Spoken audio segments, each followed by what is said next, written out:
Olá, meus queridos amigos, minhas queridas amigas, sejam muito bem-vindos ao canal Cinemei. Eu sou o Luiz Felipe. Estamos chegando aos últimos suspiros do DC Universe nos cinemas, pelo menos da forma como nós temos visto até agora. A mudança na hierarquia de poder finalmente aconteceu, mas não da forma como o nosso querido amigo The Rock imaginava que aconteceria. E esperávamos que o filme The Flash fosse o responsável por isso. Mas será que ele conseguiu entregar tudo o que prometia? Bom, é isso que nós vamos descobrir nesse vídeo aqui, então solta a vinheta.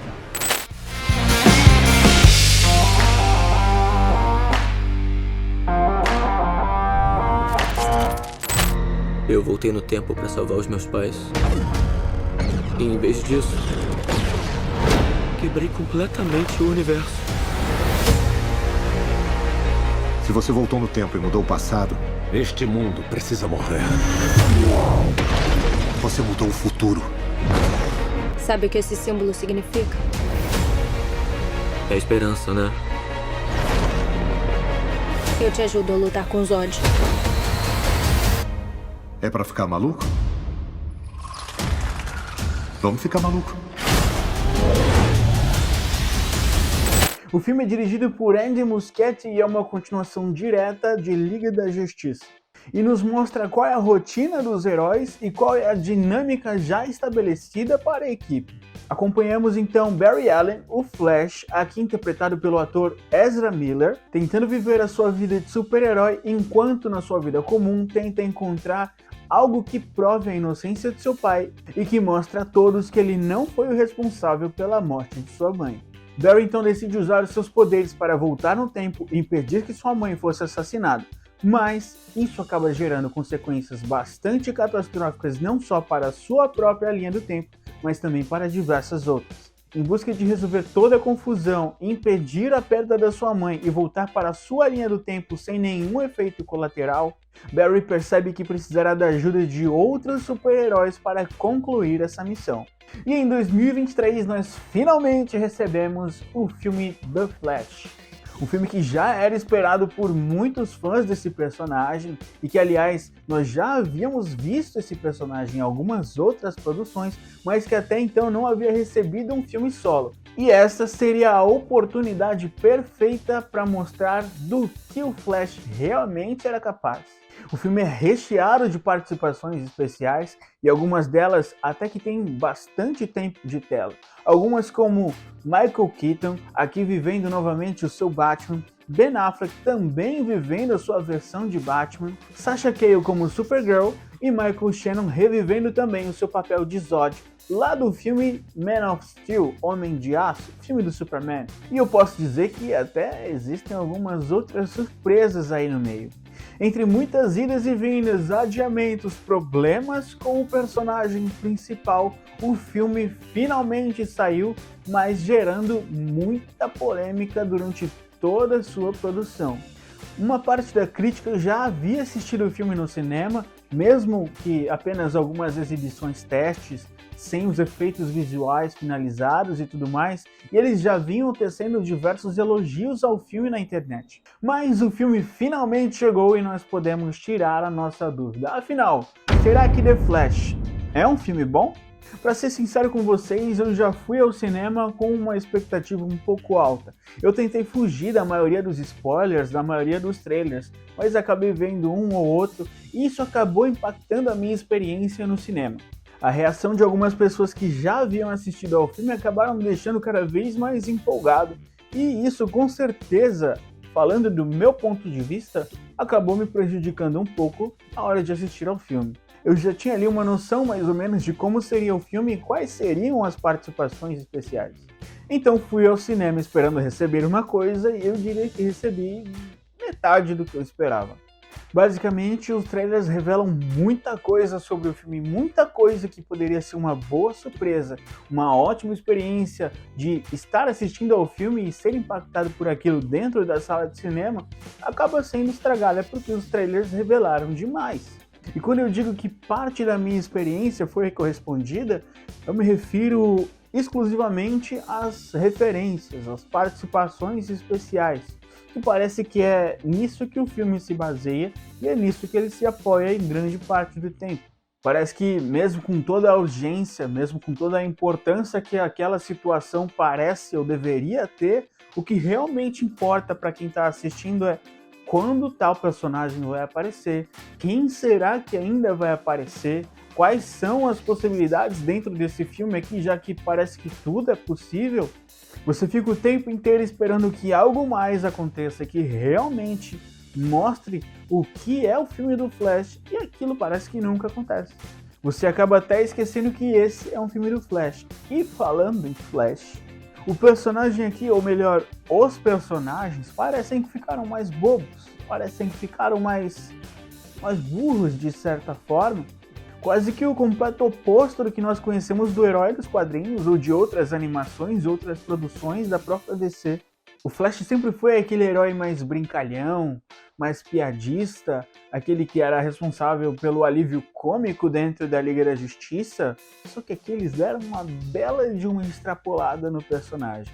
O personagem aqui acabou ficando mais irritante, mais infantil e o pior, aqui nós temos duas versões desse personagem. E ambos os personagens protagonizam cenas vergonhosas, cenas que poderiam fazer parte de um programa de comédia, um programa onde tem sketches de comédia que se baseia em comédia pastelão, né? Em momentos que situações são extrapoladas e a reação dos personagens é exagerada, e para mim isso não faz sentido dentro de um filme desse. Até existem cenas em que o Ezra Miller consegue trazer uma carga dramática maior para o papel, só que essas cenas elas são raríssimas dentro desse roteiro. E parece que é um roteiro que se apoia em piadas ruins, cenas constrangedoras e participações especiais. Você acaba até esquecendo que esse aqui é um filme do Flash e não um filme do Batman, por exemplo.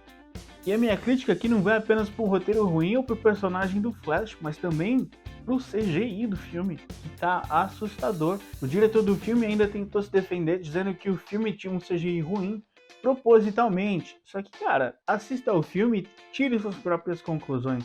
É impossível alguém fazer um CGI dessa forma de forma proposital. Eu acredito que foi meio sem tempo e que a ideia era grandiosa demais pro tempo que eles tinham para produzir o filme. Filme esse que foi adiado diversas vezes. Eu não sou nenhum sommelier de CGI, eu não sou o cara que fica criticando o CGI nos filmes, mas aqui não são poucas cenas com CGI. Eu diria que são 70, 60% do filme em CGI, com cenas de CGI, com personagens de CGI, e isso o tempo inteiro te causa uma estranheza. Não são cenas que você consegue se habituar facilmente ao que você está vendo em tela, se acostumar com o que está ali. São cenas que o tempo todo você fica olhando para as coisas acontecendo, você fica olhando para os personagens que estão em tela e fica se perguntando como é que eles deixaram desse jeito, como é que eles deixaram chegar na versão final desse jeito. Será que não houveram versões testes em que as pessoas falassem, nossa, mas isso aqui tá estranho, nossa, mas eu tô vendo que tem um ser humano ali, mas para mim tá esquisito, não tá parecendo bem um ser humano e tá ali o tempo inteiro. Cara, isso te tira do filme, isso estraga a experiência, assim, estragou a minha experiência assistindo ao filme. Fora isso, cenas em que o personagem fica parado e tem um fundo atrás dele e você vê nitidamente o recorte daquele personagem com relação ao fundo, a cor não casa muito bem, tudo fica muito esquisito e fica difícil aceitar de que um filme que a gente esperava tanto assistir no cinema chegou da forma que chegou. Quando saiu a série da She-Hulk e tal, teve toda aquela polêmica do CGI da She-Hulk, da série da She-Hulk e tal. Cara, eu sinceramente assisti a série completa e não me importei com isso. Gostei da série, o final, ok, não vou falar sobre isso aqui, não gostei muito, mas o CGI não foi algo que me incomodou. Não tanto quanto nesse filme aqui. E bom, o que eu diria que salvaria um pouco da sua experiência no cinema ao assistir o filme The Flash é a participação especial de alguns personagens. Tendo em vista que o filme trazia como ideia principal nos mostrar qual seria o novo horizonte do universo DC dos cinemas. Mas, infelizmente, falha miseravelmente. E é engraçado porque enquanto eu fui escrevendo o roteiro desse vídeo, a nota que eu tinha inicialmente, ela foi diminuindo cada vez mais. porque eu deixei um pouco as minhas emoções de lado e comecei a pensar mais na parte técnica e no que me tirou do filme. E parece que os pontos negativos, eles se sobressaltaram mais aos meus olhos do que as partes positivas do filme. E como eu falei, o filme se baseia demais e se apoia demais nas referências, nas participações especiais, e isso me tirou demais do filme, isso me fez perder toda a vontade que eu tinha de aproveitar de fato a experiência de estar assistindo esse filme do Flash que a gente esperava há tanto tempo. E para esse filme, minha nota é um generoso 5. Não é um filme horrível, não é um filme terrível, tem sim seus diversos pontos negativos, mas para mim, como fã, me divertiu. Mesmo tendo um roteiro que não traz tantas novidades ou nenhuma situação que a gente já não esperasse que fosse acontecer num filme do Flash, tendo várias animações como referência e tudo mais, é um filme que usa as referências como seu atrativo principal, que deveria ser o ator principal ou o personagem principal desse filme, coisa que não acontece. Mas e você, concorda comigo? Que nota você daria pro filme do Flash? Me conta aqui nos comentários. Não se esqueça de deixar o seu like, se inscrever no canal e ativar o sininho para receber as notificações dos próximos vídeos que eu vou soltar por aqui. Meu nome é Luiz Felipe, esse é o canal Cinemei e a gente se vê na próxima. Valeu!